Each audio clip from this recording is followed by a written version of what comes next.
Major Rahul Jaiswal जी, नीलम कुमारी जी। राधे राधे। जय गुरुदेव, आपकी जय हो। महाराज जी, मैंने जिंदगी में बहुत दुख देखे हैं। जिन लोगों ने मुझे इतने दुख दिए हैं उनकी नहीं तो उनको सुख कब किसने देखा? हमको कोई बतावे कि हमने जिंदगी में सुख देखा है ऐसा। परिभाषा समझिए सुख की। सुख की परिभाषा है कि वो मिलने के बाद फिर कुछ मिलना बाकी नहीं रहता।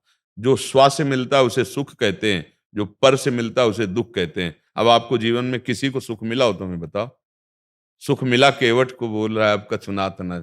सुख मिला सबरी जी को, सुख मिला गोपियों को, सुख मिला भक्तों को। हाँ, चाह मिटी, चिंता मिटी, मनुआ बेपरवाह, ये है सुख। सुख है तो आप अपनी बात की हमें बहुत दुख मिला है, तो हमें तो लग रहा है भगवान ने लिखा है इसमें दुखालयम। लिखा ही है छल कपट से युक्त सबकी वृत्तियां, स्वार्थ युक्त। कोई विशुद्ध प्रेम करने वाला तो भगवान का भक्त या भगवान ही है, अन्यथा यहाँ विशुद्ध प्रेम कहाँ है? यहाँ स्वार्थ का सारा खेल चल रहा है। जिस दिन स्वार्थ प्रतिकूल होगा उस दिन समझ में आ जाएगा कौन प्यार कर रहा है, कितना प्यार कर रहा है। ये कह रहे हैं कि जिन्होंने मेरे को दुख दिया उनको कब सजा मिलेगी? अपनी जबान अगर दांत से कट जाए तो आप क्या पत्थर लेकर दांत तोड़ देंगे? उत्तर दीजिए। अपनी चूक से अगर अपनी जबान कट जाए, दांत से कटी जाती है कभी कभी ऐसे, तो आप दंड देते हैं क्या दांतों को? तत्काल क्षमा, और सोचते भी नहीं कि दांतों से अपराध हुआ है। क्यों? क्योंकि अपना है। आप जिनको मान रहे हैं अपना, क्या अपना असलियत में माना था? हमारी वृत्ति ही हमको दुख देती है, आपको सच्ची बताएं। जैसे किसी भी आदमी के दिमाग में आपके प्रति प्रतिकूलता आई तो आपका कर्म ही उसके दिमाग में पहुंच गया। हम कई बार ये दृष्टांत सुनाया है। एक गौतमी नाम की महान तपस्विनी थी, महाभारत में भगवान श्री कृष्ण द्वैपायन व्यास देव जी ने लिखा है। वो बहुत ही सामर्थ्यशालिनी हो गई तपस्या के बाद। अच्छा, उनका एक पुत्र था, वो खेलने के लिए जंगल में निकला तो काले सर्प ने काट लिया और तत्काल मृत्यु हो गई। तो कुछ वहां के व्याध उठाकर लाए और तपस्विनी जी के आगे जब देखा उन्होंने हमारे पुत्र की मृत्यु कैसे हुई, तो उनका सर्प ने काटा है। मंत्र से आह्वान किया, सामने सर्प। उनका अभी तेरे 100 टुकड़े करती हूं, तूने मेरे पुत्र को क्यों मारा? वो बहुत तपस्विनी थी, सबकी भाषाओं का ज्ञान था। उन्होंने कहा, सर्प ने कहा कि आप व्यर्थ में मुझे दंड देंगी। मैंने नहीं मारा, मेरे सर पर मृत्यु सवार हुई आके और कटवा दिया। बात तो ठीक है। मृत्यु का आह्वान किया और कहा मैं अपने तपोबल से तुम्हें भस्म कर दूंगी। उनका व्यर्थ में आप अपनी तपस्या नष्ट मत कीजिए। मैंने कुछ नहीं किया, काल ने प्रेरित होकर मेरे से सांप को प्रेरित करवा के कटवा दिया। हाँ, ये भी बात सत्य है। अब उन्होंने काल भगवान का स्वरूप है, सामने आया तो उनका नाराज मत हो, तुम्हारे बेटे के कर्म ने मुझे प्रेरित किया और मैंने मृत्यु को प्रेरित किया, मृत्यु ने सांप को काट दिया। मूल तुम्हारे बेटे का कर्म है। शांत। को न काहू के सुख दुख कर दाता और निज कृत कर्म भोग सुन रहा। अध्यात्म से शांति की बात यह है कि जब हमारा कर्म कहीं ना कहीं हमें दंड देना चाहता है तो घटना बन जाता है, व्यक्ति के दिमाग में बैठ जाता है, वस्तु विपरीत हो जाती है, परिस्थिति विपरीत हो जाती है और दुख भोग कर हम पवित्र हो जाते हैं। हमें कोई दुख नहीं दे रहा, हमारे कर्म ही हमको दुख दे रहे हैं। अब अपने कर्मों को तो आप देख नहीं रहे, आपको लग रहा है उसने गलत किया, उसको मेरे सामने दंड मिलना चाहिए। अगर आप इसी जन्म में आप अपने कर्मों का हिसाब लेने के लिए तैयार हो तो फिर रो पड़ेंगे आप। कोई भी व्यक्ति हो, गलती नहीं हुई आपसे, भयानक गलतियां हुई, देख लो। आपने क्षमा किया ना अपने को, प्रभु से मांगा क्या कि मुझे दंड दीजिए? सब देख लो, सब, एक व्यक्ति की बात नहीं। क्योंकि जब तक बुद्धि भगवान में स्थित नहीं होती तब तक इसका भरोसा नहीं है, पाप कराने में बहुत प्रबल है। कब गलती हो जाए, कौन सी गलती, बचपन से लेकर आज तक अपने जीवन के रजिस्टर को लौट के देख लो। अगर दंड मिले तो होश खराब हो जाए, ए कोई और नहीं मुझे कष्ट दे रहा, मेरे कर्म ही मुझे अवश्यमेव भोक्तव्यम कृतम कर्म शुभा। अब वो कर्म जो है किसी व्यक्ति के माइंड में बैठेगा, कोई घटना बन जाएगा, कोई रोग बन जाएगा, कोई परिस्थिति बन जाएगा, कोई वस्तु की प्रतिकूलता बन जाएगी। अब हम देखते हैं बाहरी, अंदर देखते नहीं। हमारे दुख का कारण हमारा किया हुआ कर्म और हमारी सोच है। अगर हमारी अच्छी सोच हो जाए और ये बात आ जाए कि हमारे कर्म ही हमें दुख दे रहे, मैं पवित्र, तो हम कभी नहीं मनाएंगे कि किसी को कष्ट मिले। संत जन जब कभी किसी ने कष्ट दिया है तो उसका मंगल मनाया है। क्यों मनाया है? कि हे प्रभु, मेरे ही कर्म का फल इससे मिल रहा है, आप इसको दंड मत दीजिएगा, ये इसमें करता नहीं है, नाथ इसको क्षमा कीजिएगा। करत जे अनुशहन निंदक तिनहु पे अनुग्रह। अब हम नया कर्म नहीं करेंगे उसका बुरा मना करके, जैसे हम इंतजार करते हैं ना उसका बुरा हो, ये नई सोच हो रही है, ये नया कर्म बन रहा है, उसका बुरा पता नहीं होगा कि नहीं होगा, मेरा बुरा अभी हो रहा है, जल रहे हैं, अशांत हैं, उसके प्रति द्वेष है, यही तो दंड है, यही जलाता रहेगा। ए भाई, अगर सही माने में आप सुखी होना चाहते हो तो दूसरों के प्रति आप द्वेष ना करो, आपसे जो द्वेष करते हैं अच्छा व्यवहार करो, उसका जो होना होगा हो जाएगा। भगवान देख रहा है। अगर आपसे कोई पूछे कि आपको इसने दुख दिया, आप क्या चाहोगी, तो आपके मन में ये आना चाहिए, भगवान इसकी बुद्धि को ठीक कर दे और ये कभी जैसा हमारे साथ बर्ताव किया वैसा कभी न करे, भगवान इसका मंगल करे। ये बात आती है तब जीवन मुक्तता, महासुख। नहीं तो प्राय ये बात आती है ऐसा कैसे हो सकता है। हाँ, अगर हमने जीवन में गलतियां नहीं की है, हमें दंड नहीं मिलना है, तो कोई हमारा स्पर्श भी नहीं कर सकता। पक्की बात समझना। बड़ी बड़ी साध्वी महापुरुष हुई हैं, कभी ऐसी किसी ने कहा, कहीं चरित्र में नहीं आता, भागमती बाई और श्री मीराबाई कितनी बड़ी बड़ी महान पुरुष हुई हैं, भ्रमण किए हैं, कभी ऐसे कोई हिम्मत है जिसका अजान बाहु श्री कृष्ण रखवाला है, अभयद भुज दंड मूल पीनन ससान को। कैसे?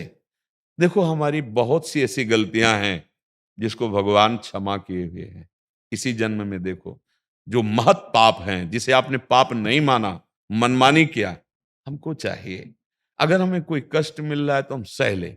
हाँ, ऐसा कोई धर्म विरुद्ध तो कानून बना हुआ है, आप रिपोर्ट कर दीजिए, अंदर जलिए मत कि भगवान उसको कब दंड देंगे। नहीं। हमें जो दंड मिला वो हमारे कर्म का, उसका भगवान जाने। राधा राधा राधा, हम अपने हृदय की जलन को तो शांत करें, हम द्वेष को मिटावें। ये द्वेष, ये जलन हमें पुनः नया जन्म देगा, फिर हमारे पक्का हमको भोगना पड़ेगा। जो जो हम सोच रहे, जो जो हम कर रहे हैं, वो बिल्कुल खेती में बो रहे हैं। एक दृष्टांत में हमने पढ़ा था कि एक आदमी के बच्चा नहीं होता था, उसने किसी ऐसे मंदबुद्धि वाले से पूछा जो अपने को बहुत ज्ञानी समझते पर मंद बुद्धि, तो उन्होंने कहा यदि देवी को बकरे की बलि दी जाए तो पुत्र प्राप्त हो जाएगा। अब वो बकरा गांव में ढूंढा तो एक नवीन बच्चा हुआ था, माँ का दूध पी रहा था। अब तो उस गृहस्थ ने कहा बकरी सहित देंगे हम, क्योंकि नया बच्चा अकेले दे देंगे तो क्या, खरीद लिया।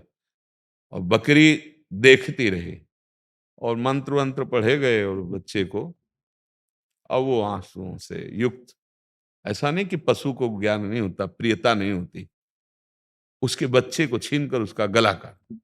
बच्चा कैसे हो सकता है? कैसे हो सकता है? किसी के बच्चे को काट के कहीं अपने को बच्चे का सुख मिल सकता है? अब उसका शरीर जब छूटा उस व्यक्ति का, अब उसका अगला जन्म बकरे का हुआ और जो बकरा था वो मनुष्य बना। ठीक वही लीला बलि देने के लिए जब लाया तो गीता के महात्म्य में पढ़ा था, जो हिंदी से गीता पहले आती थी, महात्मा हर अध्याय का महात्मा रहता था, तो बकरा हंसा मानो। तो उसने पूछा कि हंसे क्यों? बोले जो छुरी टेर रहे हो ना, जो मुझे काट रहे हो ना, ये मेरे कर्म का फल है। तू बकरा था पूर्व में और मैंने तुझे काटा था, अब आज वही मुझे दंड मिल रहा है। हमारा बहुत जन्मों का हिसाब किताब, भीष्म जैसे महापुरुष बाणों की सैया में, देखो बड़े बड़े संतों, किसी कैंसर, किसी की ये सब क्या है? हमारे कर्मों का फल है। कोई थोड़ी हमें दंड दे रहा है, हमारे कर्म ही हमको दंड दे रहे हैं। अगर हम सच्चाई को माने तो हम मुक्त हो जाएंगे। और अगर झगड़ा झंझट और ये मनाते रहेंगे इसका बुरा हो, तो वो बुरा हो कि ना हो, लेकिन हमारा अभी बुरा हो रहा है, हमारा हृदय जलेगा और उसको देखते ही शत्रु भाव रहेगा। अब बताओ क्या भाव रह जाएगा, हमारी क्या पवित्रता। हम तो यही मनाते हैं कि हमारी बुद्धि शुद्ध हो जाए, हमें सब में क्षमा भाव करने की शक्ति आ जाए। धर्म विरुद्ध ज्यादा कोई कर रहा हो तो कानून बना हुआ है, हम जले क्यों, हम उसको कानून में रिपोर्ट कर दें। अगर कोई हमारे साथ ऐसा धर्म विरुद्ध बर्ताव करना चाहता है या ऐसा, बचाव पक्ष है, भगवान का आश्रय ले करके व्यवहार में प्रवीणता पूर्वक चला जाए तो प्रपंच से मुक्त हो जाएंगे। नहीं ऐसे ही जला करते हैं। देखो ये तो आपके अंदर भावना है कि उन्होंने दुख दिया इसलिए उनका पतन हो। एक होती ईर्ष्या, दुख नहीं दिया पर बढ़ रहा है तो हम मनाने लगते हैं कि भगवान इसका नाश कैसे हो। हमारी बुद्धि कितनी निकृष्ट है, और उसका पुण्य है, उसने पुरुषार्थ किया, वो बढ़ रहा है, भैया तो सुखी रहे। हमारे भाग्य में ऐसा नहीं बधा है, हमारा ऐसा पुरुषार्थ नहीं, लेकिन ईर्ष्या मत्सरता जला रही है अंदर से। देख लो अंदर, देखो ना, ये सुधारो बुद्धि, राधा राधा राधा, और सत्संग सुनो, बुद्धि शुद्ध हो जाए, सब ठीक हो जाएगा। तो हमको किसी का विक्षेप स्वीकार नहीं करना। कोई हमें गाली देकर रोकना चाहता, कोई हमें प्यार करके रोकना चाहता है। हमारा लक्ष्य है प्यार करने वाले में भी प्रभु को देखना, गाली देने वाले में भी प्रभु को देखना।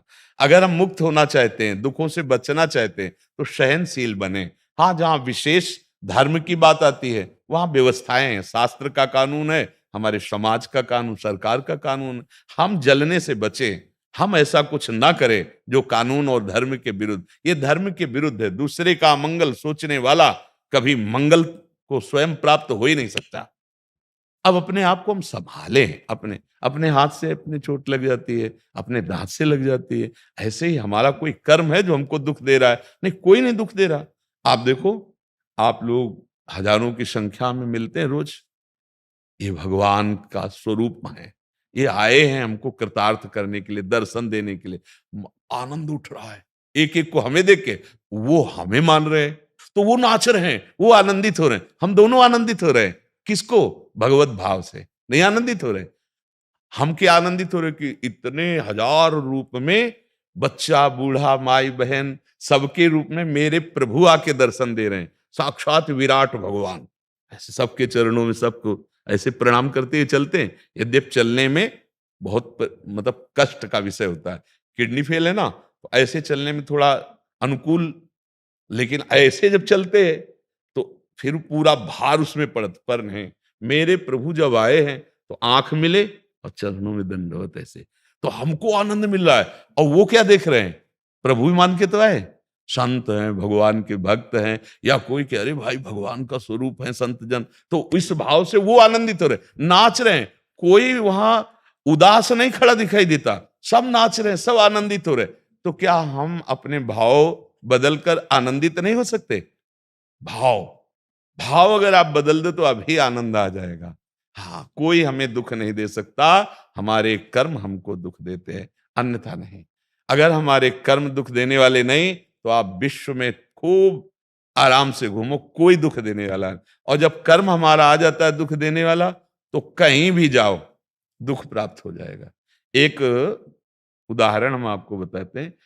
एक पंडित बहुत ज्योतिषाचार्य थे। ज्योतिष शास्त्र सत्य है पर उसका ज्ञान होना चाहिए। तो वो ज्ञान ज्योतिष से देखा कि मेरी मृत्यु कहाँ है, तो उन्होंने देखा मगरमच्छ से। तो उन्होंने कहा आज से हम जहां पानी है वहां जाएंगे ही नहीं। तो मगरमच्छ का सवाल, वो अपनी सब संपत्ति बेचे और ऐसे जहां रेगिस्तान टाइप, जहां पानी की बहुत असुविधाएं हैं, वहां जाके मकान खरीदा। अब वो ज्योतिष विद्या से परिवार चलाते। धीरे धीरे राजा के पास सूचना पहुंची कि बहुत बड़े ज्योतिषाचार्य, अब उनको राजपुरोहित के रूप में वर्ण कर लिया। अब रोज वहां जाते। अब जो ही राजपुरोहित के रूप में वर्ण किया सो पुत्र हो गया। पहले पुत्र नहीं, अब तो राजा भगवान मानने लगे। पंडित जी के आने से सब बड़ा उत्सव। 12 वर्ष हुए और कुंभ पड़ा प्रयाग का। नहीं, मकर संक्रांति में 12 वर्ष बाद कुंभ, 6 वर्ष में अर्ध कुंभ भी पड़ती है, फिर कुंभ। तो अब राजा ने कहा कि भाई महाराज, आप हमारे राजपुरोहित है, कुंभ में चलते हैं, कुछ दिन वास करते हैं, दान पुण्य ऐसा, आपका साथ रहना जरूरी है। तो बालक जो 12 वर्ष का था बोला पिताजी हम भी चलेंगे। हाँ बिल्कुल। अब राजकुमार तो उनका देखो महाराज, ये हमसे नहीं हो सकता क्योंकि हमारी मृत्यु है मगरमच्छ से और हम जलाशय के समीप जा नहीं सकते। अच्छा तो तुम्हें भय है? यमुना में ऐसे जाल, गंगा में ऐसे जाल, पूरा संगम छनवा देंगे। राजा थे और सैनिक अस्त्र लिए खड़े रहेंगे, आपको क्या परेशानी? आपको चलना, अब कोई उपाय नहीं। मृत्यु जबरदस्ती प्लान बना देती है।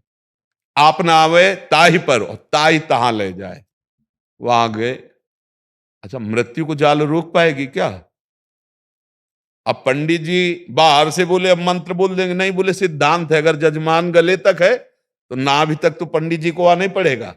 आओ, तुम डर क्यों रहे हो? आगे तत्काल मगरमच्छ प्रकट हुआ, उनको खाया, चला। काल को कोई रोक सकता है? कोई बचा कैसे? सब कुछ बेच के दे, वहां जहां जल का अभाव पहुंचा का दिया, संगम जहां जल ही जल। मृत्यु अपने आप विधान। ये क्या है? कर्म।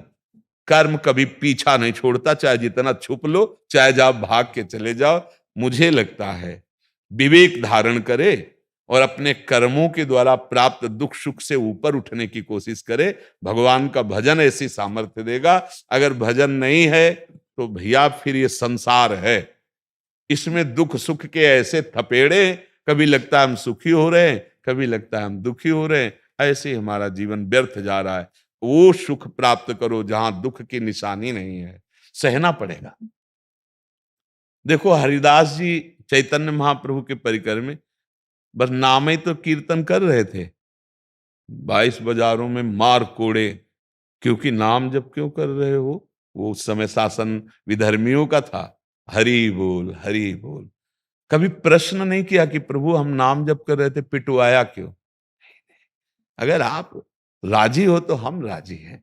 भक्ति का स्वरूप अगर हृदय में नहीं आएगा तो दुख सुख से। मीरा जी को जहर पिलाया गया, नहीं पिलाया गया? प्रहलाद जी को कितना? भगवान सर्वमंगल करते हैं और भक्त के यश का विस्तार करते हैं।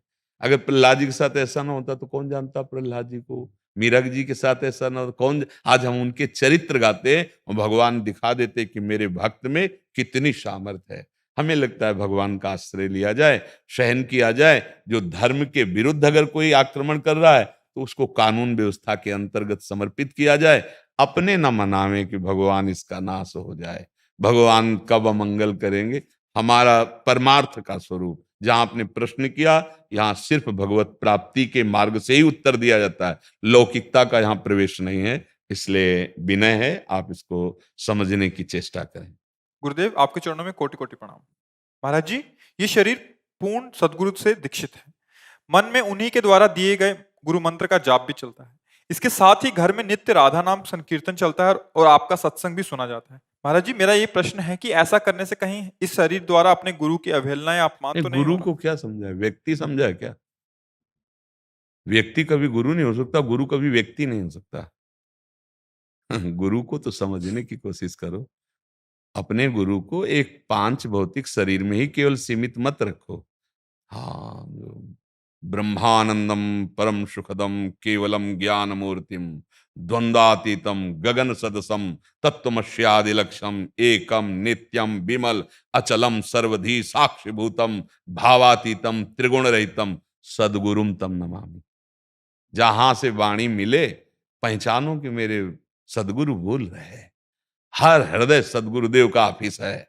चराचर जीव में मेरे सदगुरुदेव अखंड मंडलाकारम व्याप्तमेन चला, मेरे गुरुदेव विराजमान है।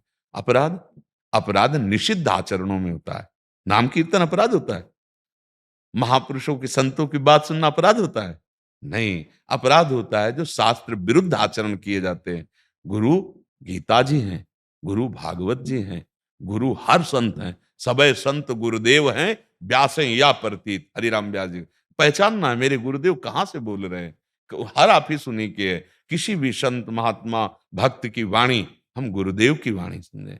जो वाणी हमें हमें भगवत मार्ग में आगे बढ़ा रही वो गुरुदेव की वाणी है। उसको हम ऐसे न देखें कि किसी व्यक्ति की वाणी है। और गुरु को एक सीमित नहीं समझें, असीम तत्व गुरुदेव है। गुरु साक्षात परब्रह्म। तो परब्रह्म सीमित है क्या? कोई कण ऐसा नहीं जहां परब्रह्म ना हो, तो कोई कण ऐसा नहीं जहां गुरुदेव ना हो। अखंड मंडलाकारम व्याप्तम चर अचर चराचरम का मतलब क्या होता है? जड़ चैतन्य सब में गुरुदेव व्याप्त है। तो थोड़ा गुरु कृपा से बुद्धि को बढ़ाइए। कहीं कोई अपराध वाली बातें तो निषिद्ध होती है ना, निषिद्ध अपराध होता है। भगवत चर्चा सुनना, भगवान नाम कीर्तन करना, ये कहीं गुरु ने और क्या कहा है? इसके अलावा कुछ गुरु देते हैं क्या? यही तो देते हैं, नाम रूप लीला धाम प्रभु का। ये द्वैत भक्ति से, अद्वैत निष्ठा, मतलब सदाकार जानत तुम्हें तुम्हें हो जाए। फिर उस अद्वैत से प्रेम का द्वैत प्रकट होता है, प्रेमाद्वैत। भक्त कोई अज्ञानी थोड़ी होता है, मैं तू का भेद वाली माया का द्वैत थोड़ी रहता है। हाँ, जानत तुम्हें तुम्हें, वो भगवत स्वरूप होकर भगवान की सेवा में। तो शिष्य गुरु स्वरूप, गुरु के वचन उसे गुरु स्वरूप बना देते हैं। वो अपने गुरुदेव को अपने हृदय में, सबके हृदय में, चराचर में, कण कण में जीवन मुक्त हो गया। गुरुदेव को एक सीमा में बांध देते हैं, फिर राग द्वेष शुरू हो जाता है। ये अपने, ये पराये। माया का अभी त्याग तो हुआ नहीं। माया का कार्य है मैं, मोर, तोर, तैं। इसको मिटाना गुरुदेव का लक्ष्य है। गुरुदेव इसी को मिटाते हैं, माया को, और भक्ति को जागृत करते हैं। ऐसा कभी सोचना कि यदि हम राधा नाम कीर्तन कर रहे हैं, यदि हम भगवत चर्चा सुन रहे हैं, संतों की वाणी सुन रहे हैं, तो गुरु अपराध बन सकता है? नहीं नहीं, ये तो बहुत अज्ञान की बात हो गई। गुरु हमारे जिस रूप में माना है वही हमारे मानस पटल पर, और हर वचन, हर शास्त्र के सिद्धांत जो गुरुवाणी से हमें आगे बढ़ा रहे हैं, वो गुरुदेव के ही है। सबे संत गुरुदेव हैं। अगर संतों में भगवत भाव न रहेगा तो फिर गुरुदेव ने उपदेश किया क्या? गुरु सोई जो साधु सेवावे, और साधु सोई जो विषय छुड़ावे, वही संत है जिसके संग से गंदे विषयों का त्याग होने लगे और भगवान की यात्रा प्रारंभ हो जाए, नाम रूप लीला धाम की। समझ पा रहे? गुरु सोई जो साधु सेवावे। अगर संतों के प्रति झुकना नहीं आया तो अभी गुरुदेव नहीं मिले। गुरुदेव का कृपा कटाक्ष जहां देखा कि नाम जपने वाला, तिलक धारण किए, कंठी धारण, ये की तो हमारे संप्रदाय की नहीं। हमारे मैं मोर तोर तैं माया ही है, एकमात्र मेरे प्रभु मेरे गुरुदेव सबके हृदय में बैठे। सबको नमन, सबसे प्यार का बर्ताव, यही तो हमारे गुरुदेव सिखाते हैं। सब जीवन सो प्रीति, समस्त जीवों में भगवान विराजमान है, प्रेम पूर्वक। अपराध तो तब बनता है जब हम गुरुवाणी के निषिद्ध आचरण करते हैं, उनके विरुद्ध आचरण करते हैं। ऐसा कभी नहीं सोचना चाहिए। जी। जैसे राम राम जपते हैं गुरु जी की आज्ञा से, तो एक भाव बनता है कि राक्षर श्री राधिका मां मनमोहन। हाँ, ये तो कई बार चर्चा में भी हमने कहा है। जी। श्री जी महान प्रसन्न है। अपने गुरुदेव ने जो नाम दिया है, वैसे तो जितने भी अक्षर हैं सब में ब्रह्म समाया हुआ है। जैसे आ, ये ब्रह्म है, आ। अब देखो पूरे अक्षरों में देखो, का, खा, गा, घा, अंगा, चा, छा, जा, जिसे सब अक्षर मिला ना, अक्षर सब ब्रह्म स्वरूप है। और मंत्र मूलम गुरु वाक्यम। अगर गुरु ने कहा राम जपना है तो फिर राम राम राम, उसी में सब मिल जाएगा। गुरु वाक्यम पर। हाँ। गुरु ने कहा शिव, शिव शिव शिव शिव, वो एक ही तत्व है, उसके अनंत नाम है, उसकी लीलाएं अनंत, हरि अनंत, हरि कथा अनंत। अपने गुरुदेव के वचनों पर दृढ़ विश्वास करके खूब नाम जप करे जो गुरुदेव जी है। अब जैसे मना जाए कि हम राधा राधा कीर्तन करें, उसमें निषिद्ध थोड़ी है, हम राधा राधा नाम कीर्तन कर रहे हैं।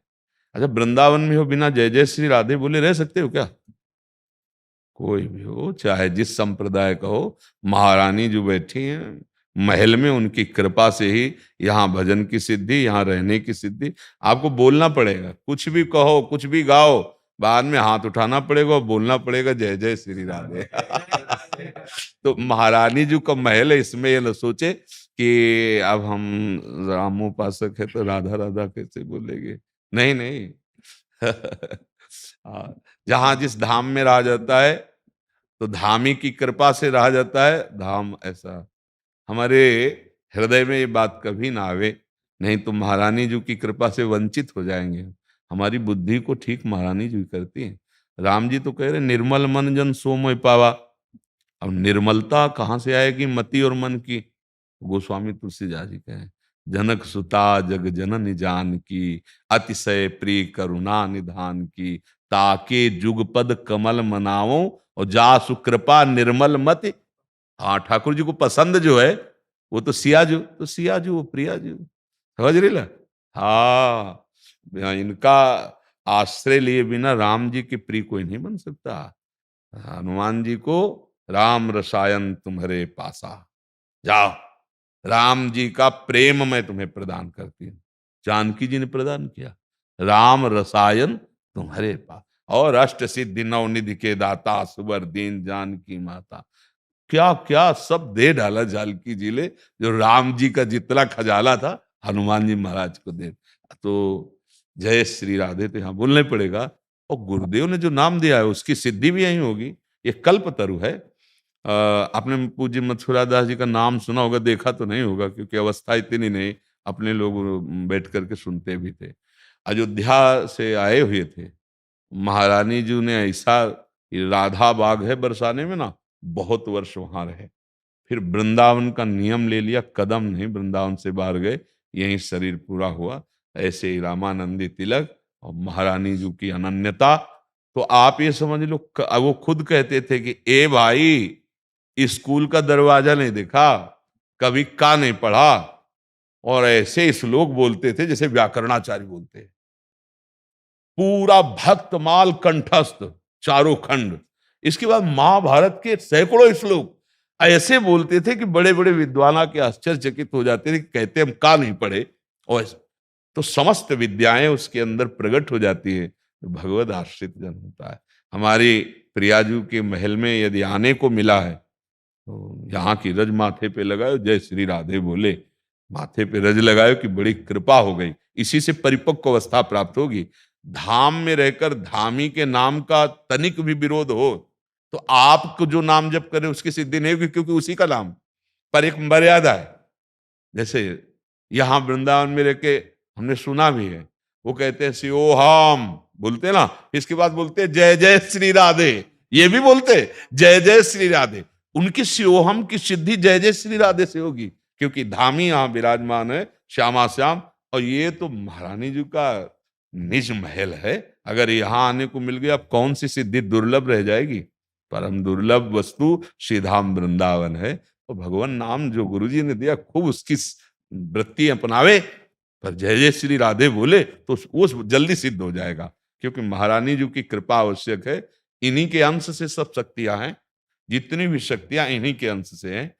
और जैसे छोटी की मात्रा हटा दो, शिव में शक्ति है वो, ऐसे लगा तो शिव हो गए, और मात्रा हटाओ फिर क्या हुआ, क्या हाँ, सारा का सारा पावर, यही शक्तिमान इन्हीं से हैं, सब इनका अनंत वैभव इन्हीं से प्रकाशित होता है। इसलिए चतुर वही होता है जो प्रभु का प्रेम प्राप्त करना चाहता है या प्रभु को अधीन करना चाहता है, तो इनके चरणों का आश्रय ले ले, बहुत जल्दी काम बन जाता है। क्योंकि अनंत माताओं जैसा प्यार लिए हुए ये प्रभु के पास विराजमान, चाहे आप शिया जी को हो, चाहे रुक्मिणी जी को हो, यही सब अपने अंश का विस्तार करके खेल रहे। कभी इनमें भेद न माने, अभेद भाव से देखे कि प्रभु का प्रेम ही स्वरूप में विराजमान है, और वो हमारा काम जल्दी बनाएंगे। अगर गलती हो जाए तो पिता में रोष भी देखा जाता है, और पिता जब रोष करता है तो माता फिर अपने आंचल में छुपाती है बच्चे को, ले अरे, और ज्यादा गर्मी दिखाए तो फिर माता के पास एक विशेष पावर होता है कि फिर आप, और वो कहेंगे जी हाँ ठीक है। ऐसे ही अपने लोग पावरफुल हो गए, ले इनके गोरे चरणारविंद का आश्रय लेकर कि अगर हमसे कोई चूक हो गई, गलती हो गई, तो बचने का उपाय एक ही है, इनके चरणों में आ गए।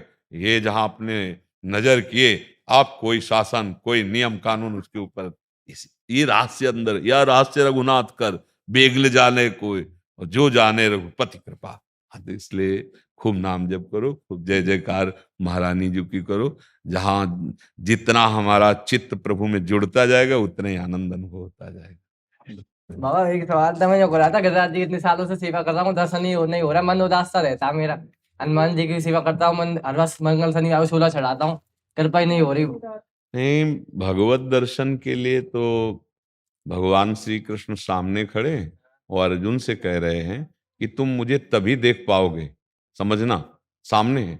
जैसे गिरिराज जी के पास हो, अंग सेवी हो। कह रहे अनन्य चेता सततम योमाम स्मृति नित्य सा तस्याहम सुलभा पार्थ नित्य युक्त योगिना। जब तुम्हारा केवल मेरा ही चिंतन रह जाएगा, अन्य चिंतन नहीं।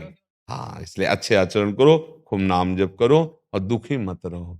है क्या कमी है तुम्हारे पास? गिरिराज जी जिसके समीप है उसको कमी है, ठाकुर जी जिसके अपने हैं, उसको क्या कमी? अच्छा, कुछ ना हो तो एक गर्व है कि हम गिरिराज जी के, गिरिराज जी हमारे। इससे बड़ा धन और कौन हो सकता है? हाँ, माना कि हो सकता है लौकिक व्यवस्था इतनी ना हो, लेकिन हमारे पास श्री कृष्ण है जिसने अनंत ब्रह्मांडों का सृजन किया। ब्रजवासियों के लिए गिरिराज जी को ऐसे धार कृष्ण जी ने कहा ना, ब्रजवासी वल्लभ सदा मेरे जीवन का।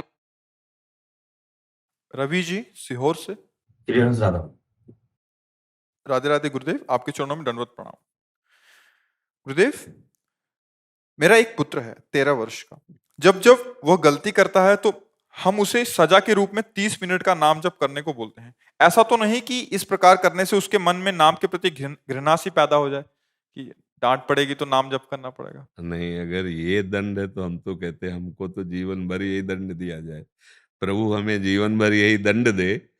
जैसे आप अपने पुत्र को तो अपने स्वामी से कहते हैं कि हमें जीवन भर यही दंड दे कि हमें नाम ही केवल जपला पड़े ना। अगर नाम किसी भी तरह से भाव कुभाव अनख आलस हो, नाम जपत मंगल दिशा। हम तो धन्यवाद देते हैं आपके पिता होने का कि आप किसी भी बहाने से सच्चिदानंद प्रभु का नाम अपने पुत्र से लिवा रहे ना। ये वो भाव करे या ना करे, जैसे अग्नि में दाहिका शक्ति है, वो भाव से छुओ या कुभाव से छुओ या भूल से छुआ दे, वो दाहिका शक्ति अपना काम करती है। ऐसे नाम में बुद्धि का प्रकाश करना, पापों का नाश कर देना, समस्त चिंता दुख को मिटाकर आनंद स्फुरित करना, ये उसमें विराजमान है। वो कल से बोले कि मुझे तो इसमें सजा मिलती है, तो मुझे मैं नाम के प्रति उसके प्रति ऐसा ना हो कि वो मन में गलत विचार आए। नहीं, नाम स्वयं सामर्थ्यशाली है, ऐसा आने नहीं देगा, ऐसा नहीं आने देगा, क्योंकि नाम सत्य वस्तु है ना। वो चाहे जैसे लिया जाए परम मंगल ही होता है। नाम लेता है, हमारी बात मान में रहता है, जी नाम जप करता है, जी। लेकिन उसे मन में विचार ना आए, इसलिए मैंने आपसे प्रश्न किया। नहीं, मन श्री कृष्ण चंद्रजू ही बने हुए हैं, इंद्रियाणम मनस्यास्मि। और जब वो नाम जप रहा, आपका भाव है कि उसका मंगल हो, इससे वो गलतियों पर ना जाए, तो भगवान का जो नाम है वो चिंतामणि है। आप जो चिंतन कर रहे हैं वो प्रभाव वहां काम करेगा। ऐसा नहीं कि विरोधी भाव उसके अंदर आ जाएगा। भगवान नाम प्रतिकूल चिंतन का नाश करता है, नास्तिकता का नाश करता है, संशयों का नाश करता है, और एक अद्भुत पथ प्रदर्शक है। जैसे अपने लोग नाम मार्ग में चले तो अब हर समय तो कोई हमें है नहीं कि बताए, तो वो नाम पथ प्रदर्शक है, वो हमें रास्ता बताता है सत्य का, ऐसे चलो ऐसे चलो ऐसे चलो। ये तो बहुत मंगलमयी बात है। वैसे भी हमने कई बार एकांतिक में प्रार्थना की कि जो माता पिता हैं, प्यार दुलार से भी कि आपकी जो पसंद है वो हम आपको खिलाएंगे, वो लाएंगे। आप एक माला नाम करो, जप करो, आप 15 मिनट राधा राधा राधा राधा बोलो। बच्चे हैं, उनके अंदर संस्कार पड़ जाएंगे और ये संस्कार उनके जीवन को पावन कर देंगे। देखो, अपने जन्मभूमि में जब संत जन आते थे ना, तो चरण धोने की सेवा दी जाती। ए थाल ला, लोटा ला, तुरंत कुआं से पानी बड़े जनों ने ऐसा, चल स्वामी जी के चरण धो।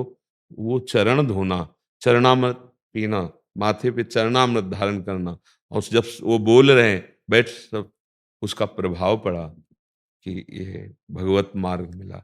और माता पिता अगर भक्त ना होते, संत सेवी ना होते, तो संस्कार ही नहीं पड़ते। उस संस्कारों को वहां सृजन किया गया। देखो, गर्भ में भी संस्कार जब पड़ जाते हैं बच्चे के, अभिमन्यु जी के अंदर जो चक्रव्यूह रचना तोड़ने का आया, वो गर्भ में नहीं आया। प्रहलाद जी के अंदर 5 वर्ष में जो सिद्ध महापुरुषों की स्थिति आई, वो गर्भस्थ शिशु को नारद जी ने पक्का कर दिया। कयाधु जी के गर्भ में थे, नारद जी ने अपने आश्रम ले गए। जब देवराज इंद्र को पता चला तपस्या में है, तो उन्होंने सोचा कि इनकी संतानों का नाश कर दें। तो वहां गए तो जो बड़े थे वो तो भाग चुके थे। अब एक कयाधु जी थी जो गर्भवती थी, तो देवराज इंद्र को बंदी बना के ले जा रहे थे और कह रहे थे जब इसका बच्चा होगा, क्योंकि हिरण्यकश्यप का बच्चा होगा तो राक्षस ही, उसको मैं मारूंगा, देव विरोधी होगा। तो नारद जी रास्ते में मिले, देवराज इंद्र से कहा कहाँ जा रहे हैं इनको लेके? बोले इनको लेकर मैं स्वर्ग जा रहा हूँ, समय पर जब इनका बच्चा होगा तो उसका वध करूंगा, क्योंकि वो हिरण्यकश्यप का। अरे बोले तुम्हारी क्या सामर्थ्य, काल की भी ताकत नहीं जो गर्भ में बालक उसको मार सके। जानते हो वो भगवान का पार्षद है, छोड़ो इसे, परिक्रमा करो, प्रणाम करो इसको, क्योंकि इसके गर्भ में भक्त विराजमान है। अपने आश्रम ले गए और ऐसा महाभागवत धर्म का उपदेश किया माँ को और लक्ष्य किया गर्भ को, तो गर्भस्थ शिशु महाभागवत पैदा हुआ। प्रहलाद जी सब भक्तों में सर्वश्रेष्ठ नाम पहले लिया है। प्रहलाद, नारद, पराशर, पुंडरीक, व्यास, अम्बरीश, सुख, सौनक, भीष्म, दालव्यान। ये जब गर्भस्थ शिशु पे प्रभाव पड़ सकता है तो अब वो तो चेतन स्वरूप में है, उसको हम नाम जप करवाएं, उसको हम भगवत चरित्र सुनाएं तो एक अच्छा गृहस्थ बन जाएगा। ये कोई ना डरे कि अगर हमारा बच्चा नाम जप करेगा तो बाबा जी बन जाएगा, ऐसा नहीं है। ऐसा वो तो भगवान के द्वारा प्रेरित होता ना, जैसे अपने लोगों को पूर्व जन्म का कुछ ऐसा था कि बचपन से ही ये लगने लगा कि अब हमारे जीवन का लक्ष्य भगवान का साक्षात्कार करना है। ये हमें किसी ने सिखाया नहीं था, किसी ने प्रेरित नहीं किया था कि भगवान का मार्ग क्या होता है, वैराग्य लिए। वो प्रेरित कर रहा था पूर्व का भजन। तो 13 वर्ष की अवस्था में 9th पढ़ने के बाद ही बस संसार से एकदम उदासीनता और अकेले जीवन व्यतीत हुआ। अकेले गुरु मंत्र लेने के बाद बस गंगा का किनारा, हरिद्वार में अंदर नहीं गए, बाहर से, और काशी, भाई इतनी हमारा यही रोड था, पूरा जीवन उसी में व्यतीत करना, जो प्रारब्धवशात मिल जाए। तो जैसे हम बच्चों को नाम जप कराते हैं या भगवत लीला सुनाते हैं तो ये न डरे कि बाबा जी बन जाएंगे, ऐसे नहीं। एक से एक महाभागवत जन, अगर बच्चे को नाम जपाते हैं तो आप भी तो जपते होंगे, तो फिर आप बाबा जी बन गए क्या?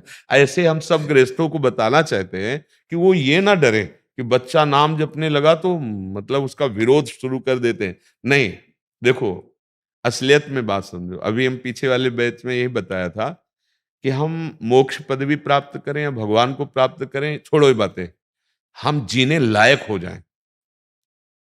हम लोगों की बुद्धि इतनी भ्रष्ट होती जा रही है कि हमारे घर के पूज्य संबंध जो विश्वसनीय है उन्हीं में जहर घुल रहा है। आप देखो ना, परिवार में पति पत्नी का संबंध कितना समर्पित संबंध अविश्वसनीय हो रहा है। माता पितृ पुत्र परिवार कितना अविश्वसनीय हो रहा है। असंतुष्टता फैल रही है, एक दूसरे के प्रति अविश्वास फैल रहा है और ऐसे आचरण बन रहे हैं। क्यों? क्योंकि आपने मान लिया धन में सुख है, भोगों में सुख है, शरीर में सुख है, इंद्रियों के भोगों में सुख है। अच्छा, इंद्रियों को छूट दे दिया, धर्माचरण में चली गई, अब वो अपवित्र हृदय हो गया, निर्णायक भ्रष्ट हो गया। बुद्धि निर्णायक है, वो भ्रष्ट हो गई। अब बुद्धि भ्रष्ट हो गई तो आप बस कैसे सुख मिले, कहीं भी वो ये नहीं दिखता धर्म क्या है अधर्म क्या है, ये मेरे द्वारा पोषित हैं कि इनका शोषण करना चाहिए कि नहीं, कुछ नहीं ज्ञान रह जाता। पशु और उसमें कोई अंतर नहीं रह जाता। उस पशुता का नाश करने के लिए सत्संग आवश्यक है, नाम जप आवश्यक है। अगर ये जीवन में नहीं हुआ तो आपका जीवन सुखमय नहीं होगा। ऐसे आचरण बन जाएंगे कि फंसोगे, कानून में फंसोगे।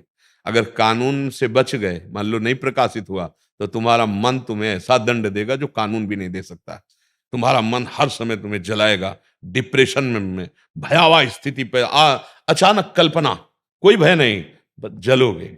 और ज्यादा पाप बन गया तो तुम्हारा मन ही तुम्हारे हाथ से तुमको जहर खवा देगा, तुम्हारे हाथ से तुमको मृत्यु दंड दिला देगा। बहुत पाप कर्म कभी किसी को बख्शता नहीं, वो बहुत सुरक्षित पीछे पड़ा रहता है, अवसर पा करके वो नष्ट कर। इसीलिए सबसे प्रार्थना, बुद्धि को शुद्ध केवल भगवान नाम से किया जा सकता है।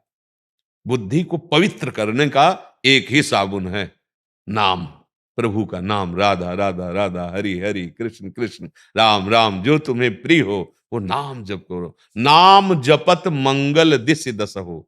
जरा सी बात सहन नहीं होती, गुस्सा आ जाता है, पूज्य जनों का अपमान कर देते हैं, नहीं कर। माता पिता ऐसे, कई ऐसे माता पिता मिले, मेरे पुत्र ने मुझे मारा, सब कुछ छीन लिया और निकाल दिया।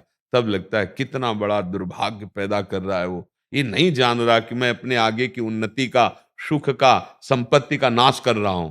जहां इनका साप लागू होगा, इनका पाप लागू होगा तुम्हारे ऊपर, तो वही दुर्दशा के साथ तुम्हारा जीवन होगा, अशांत जीवन। इससे बचने के लिए नाम जप। ये तो बड़ा मतलब प्रशंसनीय विषय है कि नवीन कोमल पवित्र हृदय में ही नाम रूपी बीज डाल दिया।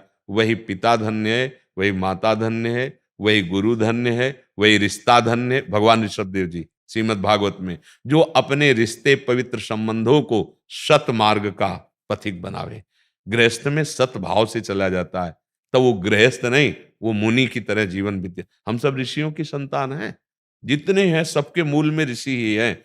तो अगर हम गृहस्थ में एक पत्नी व्रत धर्म पूर्वक बच्चे आदि को जो हमारा रोल है स्वांग है उसके अनुसार पढ़ाना लिखाना, पवित्रता से रखकर उनका ब्याह करना, इसी से भगवान की प्राप्ति हो जाएगी। नाम जप कर रहे हो, भगवद आश्रित हो, तो ये गृहस्थ धर्म जो हमें माला निरंतर जपने से फल मिलेगा वो तुम्हें हल चलाने से, व्यापार करने से, नौकरी करने से वैसे ही मिलेगा, पर उसे तुम भगवान के लिए करो और धर्म के अनुसार करो और नाम जब चलता रहे, बढ़िया काम बन जाएगा। ये तो बहुत बढ़िया जीवन का लाभ। हम यही सब माता पिता से चाहते हैं कि 5 मिनट ही सही, अगर 24 घंटे में 5 मिनट के आप संस्कार डाल दोगे तो आगे चलकर वो आपको सुख देने वाले और बड़े विवेकवान बनेंगे। ये बुद्धि जो हमारी मलिन होती है ना, ये गंदे आचरणों से होती है, और जो बुद्धि प्रवीण होती है ना, वो अच्छे आचरणों से होती है।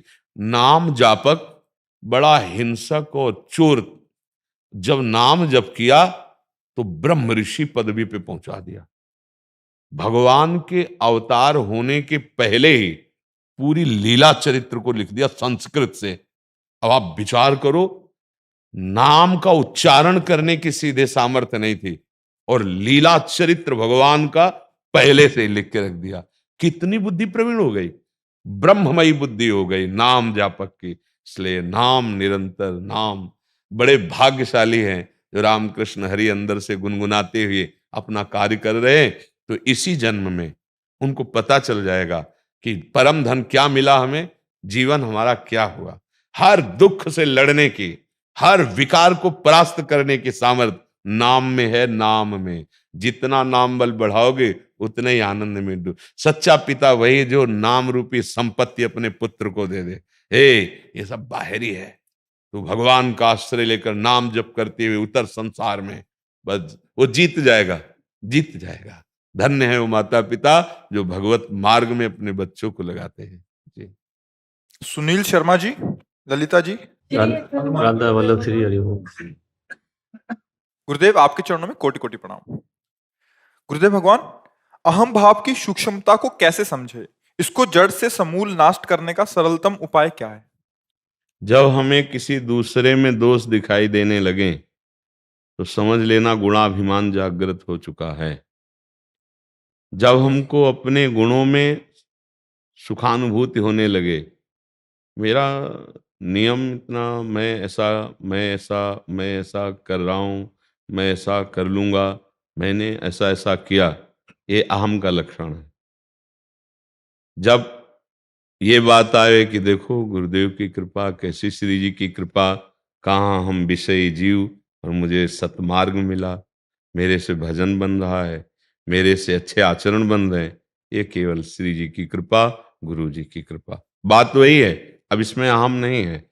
जहां किसी के आचरण देखकर अपने में श्रेष्ठता का भाव और उसके आचरणों में दोष दर्शन, छिद्रावेषण, मतलब कमी देखना, ये अभिमान का लक्षण है। इस अभिमान को जो पहचान ले उसे विवेक कहते हैं। विवेक जो सत्संग से, साधु समागम से, शास्त्र स्वाध्याय से प्रकट होता है, वही पहचान सकता है विवेक। बुद्धि नहीं पहचान सकती, बुद्धि नहीं, बुद्धि तो सपोर्ट करती है। विवेक पहचानता है कि अच्छा ये अहम वृत्ति आई। अब उसके निवारण का उपाय है कि जब हम भगवद आश्रित नहीं थे, जब हम गुरु जी के आश्रित नहीं थे, तो हमारी दुर्दशा थी। तो ऐ अहम, इस समय तो स्फुरित होकर के जिस विषय को लेकर के गर्व कर रहा है, मद कर रहा है, ये तेरा व्यर्थ है। एकमात्र भगवान की कृपा ही हमें चला रही, हम किस बात का अहंकार करें। एकमात्र गुरु कृपा ही केवलम, वही हमें चला रही, हम किस बात का हम। जब तक भगवत चरणारविंद का दृढ़ आश्रय, गुरु चरणारविंद का दृढ़ आश्रय नहीं होता, तब तक ये अहम सुरक्षित बना रहता है। हाँ, थोड़ा बड़े से छोटा हो जाता है, जिसे सूक्ष्म कहते हैं। सूक्ष्म अहंकार जिस समय प्रियाजू के चरणों में समर्पित हुआ, कि फिर देर नहीं लगती स्वरूप प्राप्ति में। जो सहचरी स्वरूप, सखा स्वरूप, गोपी स्वरूप, जो भाव देह है, वो जब अहम पूरा समर्पित हो जाता है। बहुत समय लगता है, क्योंकि देहाभिमान बहुत पुष्ट है ना, कि मैं पुरुष हूँ, मैं स्त्री हूँ, ये देहाभिमान है ना।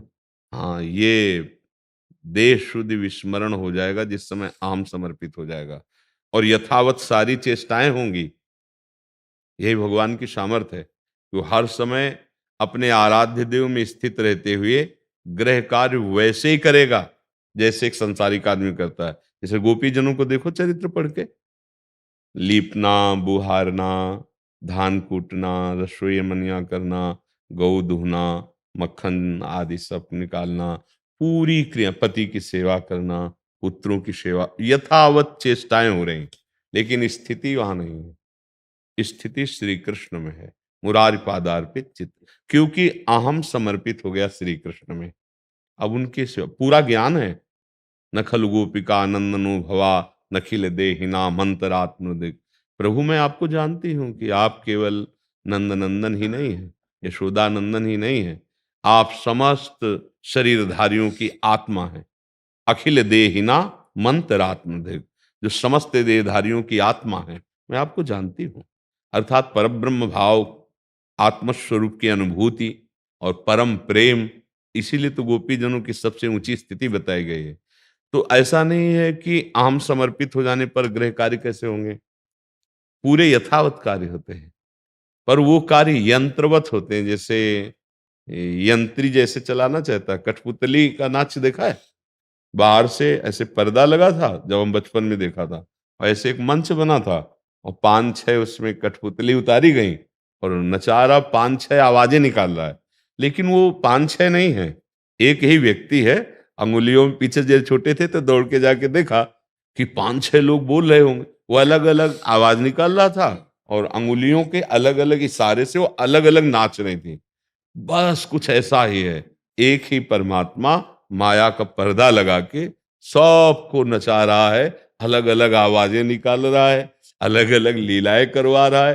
कहीं सृजन लीला, कहीं पालन लीला, कहीं संहार लीला, ये लीलाएं तो चल रही, पर एक ही, एक एक। तो ऐसे उसी लीला में ये शरीर सम्मिलित हो गया, अहम प्रभु में समर्पित। अब यंत्रारूढ़ान, जैसे यंत्र में आरूढ़ हुआ, तो जैसा यंत्री चाहता है वैसे ही, ऐसे ही हमारा जीवन फिर भगवान के द्वारा चलाया जाता है। बड़े बड़े जो महापुरुष हैं, चाहे गृहस्थी में चाहे विरक्ति में, अब उनका मन तो प्रभु में लगा है, तो फिर मन प्रभु में लगा है तो गृह कार्य कैसे होते हैं? बोले यही सामर्थ्य प्रभु की है। प्रभु में लगा हुआ मन संपूर्ण सम्यक रूप से वैसे ही गृह कार्य, ऐसा नहीं कि चीनी की जगह नमक डाल देगा, नमक की जगह चीनी, ऐसा नहीं है। स्थिति वहीं प्रभु में है और कार्य वैसे। अब जैसे उदाहरण में देते हैं, जनक जी ज्ञान में, अम्बरीश जी भक्ति में, दोनों महाराजा हैं। तो बोले वो तो जनक जी थे, कितने ऐसे हो गए जो उस स्थिति को प्राप्त हो गए, कितने ऐसे हो गए जो भक्ति की ऊंचाई को। अब एक ही जड़ भरत थोड़ी हुई है सृष्टि में, लाखों जड़ भरत जी जैसे सिद्ध महापुरुष हो गए, पर उनका चरित्र नहीं। चरित्र जड़ भरत जी का लिखा गया है। तो ऐसा थोड़ी कि अरे वो तो जड़ भरत जी थे, ऐसा नहीं। श्रेष्ठ दशाएं हम गंगा किनारे ज्ञान की भूमिका में पहुंचे हुए महापुरुषों की देखी। तो हम ये जब सोच लेते हैं हम तो गृहस्थ हैं, हम तो बस, ये गलत हो गया। अब स्थिति नहीं आ सकती। गृहस्थ में स्थिति आएगी काम क्रोध की, लोभ मोह की, मद मत्सर की। हम प्रभु के, हमें सेवा गृहस्थी की मिली। जैसे हम प्रभु के हैं तो हमें सेवा मिली समाज की, भजन करो, अनुभव करो, और वही अनुभव सब प्रदान, तपस्या करो और वही अनुभव सबको सेवा में समर्पित करो। अपना तप, अपना भजन यहां से दे के जाओ, जो अनुभव किया, जो प्राप्त किया, ऐसे ही आपका कार्य है। अहम शून्य होना चाहिए। जैसे कोई कहता है कि आप ऐसा प्रश्न का उत्तर दे दिए, हमें भी लगता है कि भगवान बैठ के उत्तर दे दिए, उसको लगता है बाबा जी ने दिया, और हमें लगता है हमारे भगवान बोले, क्योंकि हम पढ़े लिखे तो जाए नहीं ज्यादा। तो ये लगता है भगवान भूल गए। अब अगर हम व्याकरण पढ़े होते और बहुत, तो ये बात ना कि हो सकता था, ये बात आ जाती कि हमारी पढ़ाई लिखाई का फल है कि हम उत्तर दे रहे हैं। वो अहम जब समर्पित हो जाता है तो जो भी चेष्टाएं होंगी परम पवित्र होंगी, ये समर्पण का है। जब गंदी चेष्टाएं होती है वो अहंकार से होती है। और वो अहंकार मुखिया जो था, कर्ता भोक्ता, वो समर्पित हो गया। अब गंदी क्रियाएं होगी नहीं, गंदा चिंतन होगा ही नहीं, क्योंकि जहां समर्पित होता है वहीं चिंतन होता है। जैसे हमारा देह में समर्पित है तो देह के अनुसार चिंतन होगा। अब जितना चिंतन होगा वो परिवर्तनशील का होगा, वो नाशवान का होगा और उसका परिणाम दुख होगा। देख लो, देह में जब समर्पित है अहंकार, तो जितना भी कुछ हो रहा है आप चिंतन करके देख लो, वो सब नाशवान ही हो रहा है। और जब अविनाशी में अहम समर्पित होता है तो क्रियाएं भले संसारिक हों, लेकिन वो चिदानंदमय स्थिति होती है। जब देह में अहम समर्पित है तो क्रियाएं भले भागवतिक हों, लेकिन स्थिति नहीं होगी। इसलिए सबसे खास विषय है देहाभिमान का गलित हो जाना, अभिमान का प्रभु में समर्पित हो जाना। यही दरबार दीन को आदर, रीति सदा चली आई। तो ऐसा देखो तुम कि हमारे इष्ट आराध्य देव हमको चला रहे हैं, हमारे प्रभु चला रहे हैं। देहाभिमान गुरु कृपा से गलित होता है महाराज जी। हाँ, जो उपासना मिली है, जो नाम मंत्र मिला है, तो हमारा तो है नहीं, हमारे गुरुदेव ने दिया। जो हम कर पा रहे हैं, अगर मेरे में सामर्थ्य होती तो पहले कर लेते। इसका मतलब ये सामर्थ्य गुरु जी ने दी, तो अभिमान है ही नहीं। ये तो प्रभु ने दी है, तो अभिमान है ही नहीं। जब ये होता है मैं करता हूं, अहंकार का लक्षण होता है। अहंकार विमूढ़ आत्मा करता हमिति मन्यते। मैंने किया, मैं ऐसा करूंगा, मैंने भोगा, मैं ऐसा भोगूंगा, ये अहंकार है। अगर ये आता है, हो जाता है गुरु कृपा, भगवत कृपा से ऐसा हो रहा है। जैसे कोई कहे कि आप तो बड़े भजनानंदी, बहुत अच्छे आचरण वाले हो, तो उसको एक हल्का सा जलन पैदा होगी कि आप नहीं जानते हो मैं कितना अधम हूं। अगर जो कुछ भी है तो गुरुदेव की कृपा है, ये प्रभु की कृपा, तो वो अहंकार नहीं। और जब अच्छा लगने लगे, बड़ाई जब कोई करे और हमें अच्छा लगे, तब समझो अहंकार रूपी रोग बढ़ रहा है। बड़ा सूक्ष्म है ये।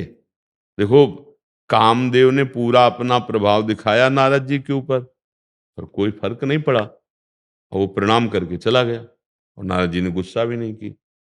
अब ये इतनी अंदर अहंकार की वृत्ति पुष्ट हुई इससे, काम विजय से, भगवान शंकर के पास जाके कहा कि प्रभु हमने तो काम पर विजय प्राप्त कर ली। तो उन्होंने कहा ये बात तो ठीक है। वो बोले प्रभु क्रोध भी नहीं किया।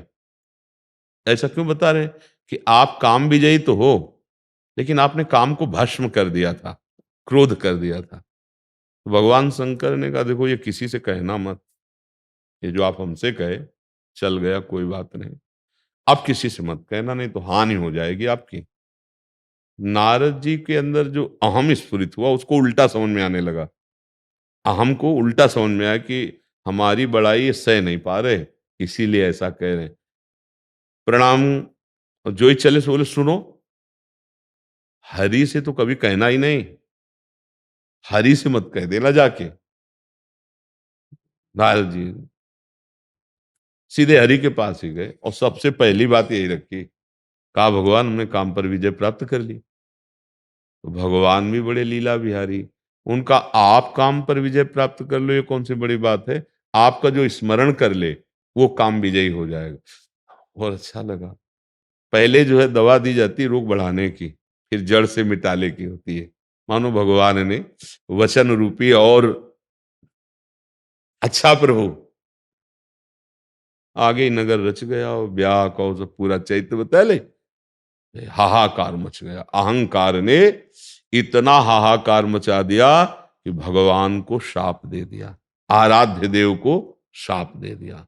जाओ, जैसे मैं स्त्री वियोग में तड़प रहा हूं ऐसे तुम स्त्री वियोग में तड़पोगे। जो मुझे बंदर की आकृति दी वही तुम्हारी सहायता करेगा। तब हरिमाया दूर निवारी, तान रमन राजकुमार। ये क्या भगवान की चरण, त्राहिमाम अपराध बन गया। तो अहंकार इतना सूक्ष्म होता है।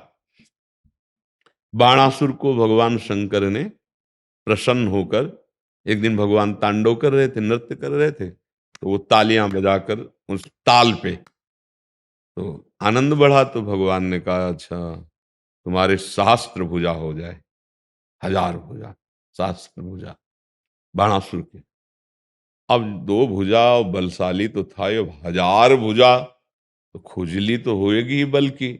अब जिस पहाड़ पे मारे तो चकनाचूर कर दे, जिसको ललकारे कोई सामने कैसे आ सकता। 1000 भुजा और भगवान शंकर का कृपा पात्र। तो भगवान शंकरे के पास लौट के आए और कहने लगे जगत गुरु कोई जोड़ तो है नहीं सृष्टि में और भुजाओं में खुजली हो रही, तो आप आओ। तो हंसे भगवान शंकर कि हम ही से बल प्राप्त करके हम ही को ललकार रहा है। कहा जाओ तुम्हारी भुजाओं की खुजली मिटाने वाला हमारे समान बलशाली। भगवान श्री कृष्ण वही जो अनिरुद्ध और उषा जी के ब्याह का प्रसंग है, उसमें सुदर्शन चक्र से सब काट। तो भगवान शंकर सामने आगे बस बस 4 रहने दो, 4 भुजाएं रे। अहम बहुत विचित्र है, वो गुरु को भी ललकार सकता है, वो इष्ट को भी साप दे सकता है। अहम इतने बड़े भक्तों का। तो अपने लोग जब ये देखेंगे कि गुरु कृपा, हरि कृपा और वास्तविक यही है, वास्तविक पक्का। अगर वो छोड़ दे हमें तो अभी हम गिर जाएं, मुंह भरा गिर जाएं। अगर हम चल रहे हैं तो हम देख नहीं पा रहे, पर मेरे गुरुदेव मेरे हरि मुझे पकड़े तभी चल पा रहे हैं। अगर ये बात ध्यान रहेगी तो अहंकार नहीं आएगा कि हम अगर कोई भी विजय प्राप्त कर पा रहे हैं माया से या चल पा रहे हैं, इसमें केवल गुरुदेव का प्रताप है, इसमें केवल भगवान की कृपा है। हमारे में तो बल था नहीं और है नहीं और रहेगा नहीं, ये केवल हरि कृपा है। तो फिर अहंकार बढ़ नहीं पाएगा। जब तक ऐसा सत्संग, ऐसा ज्ञान नहीं होता, तब तक छोटी छोटी बातों में अहंकार बना रहता है। भाषा अहंकार जनित ही निकलेगी। आप देख लो, दैन्यता ना भाषा में होगा, ना आचरण में होगा, ना विचार में होगा। विचार में भी अहंकार, क्रियाओं में भी अहंकार, वाणी में भी अहंकार। इसीलिए यही अहंकार संस्कृति का मूल चक्र है। संस्कृति मूल शूल प्रद नाना, सकल शोकदायक अभिमाना। ये समस्त कष्टों का जनक है। इसी से हर कष्ट प्रकट होता है, अहंकार से।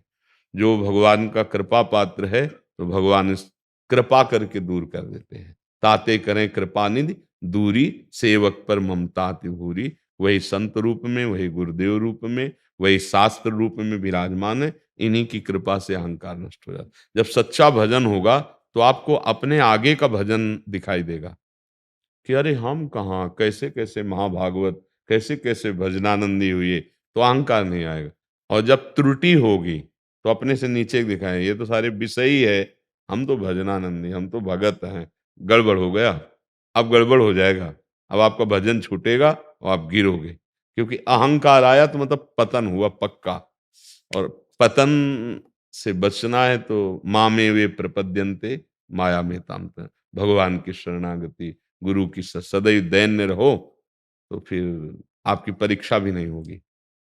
आपकी परीक्षा तब होती है जब हम कोई गर्व भले वचन बोल देते हैं कि पूरे जीवन तो हम तो जितेंद्री रहे। ठीक है, अब आ जाएगा थर्मामीटर माया का, दिखाओ अपनी जो जितेंद्रियता की शक्ति है, फेल हो जाओगे। भगवत कृपा से चुपचाप अंदर की बात को भगवत कृपा से देखो कि जितेंद्रियता, भजन, पवित्रता ये भगवत कृपा से हो रहा है। हमारे में सामर्थ्य नहीं, कभी परीक्षा नहीं होगी, कभी अहंकार बढ़ेगा नहीं, वो दैन्यता में आ जाएगा। और दैन्यता भगवान को प्रिय, भगवत प्राप्ति हो जाएगी। राधा राधा राधा राधा राधा राधा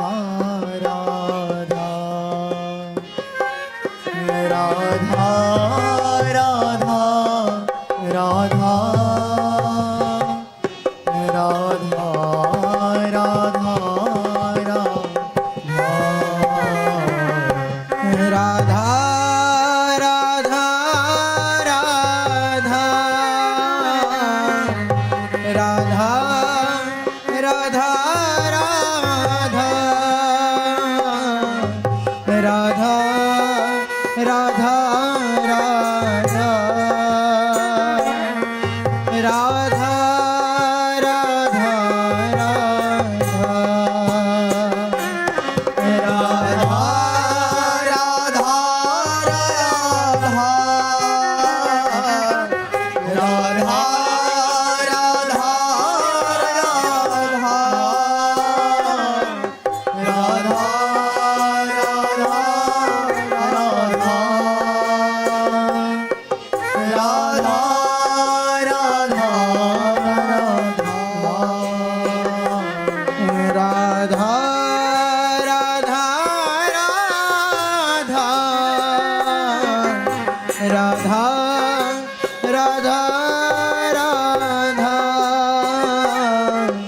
राधा राधा राधा राधा राधा राधा राधा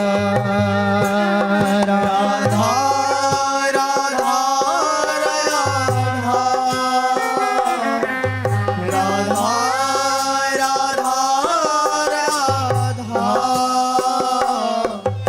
राधा राधा राधा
लाडली राधा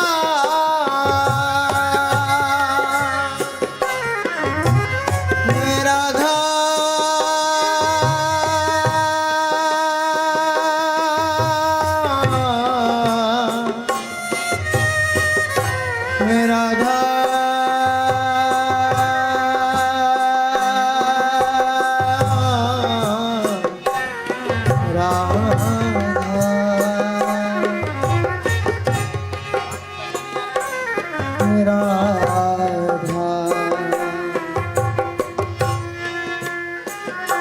राधा राधा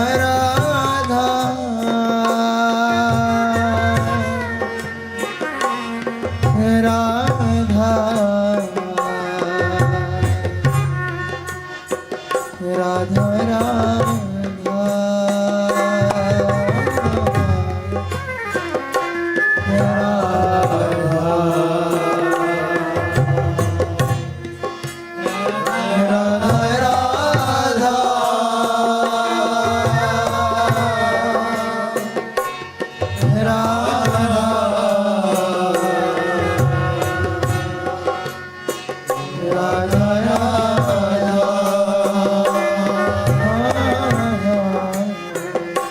राधा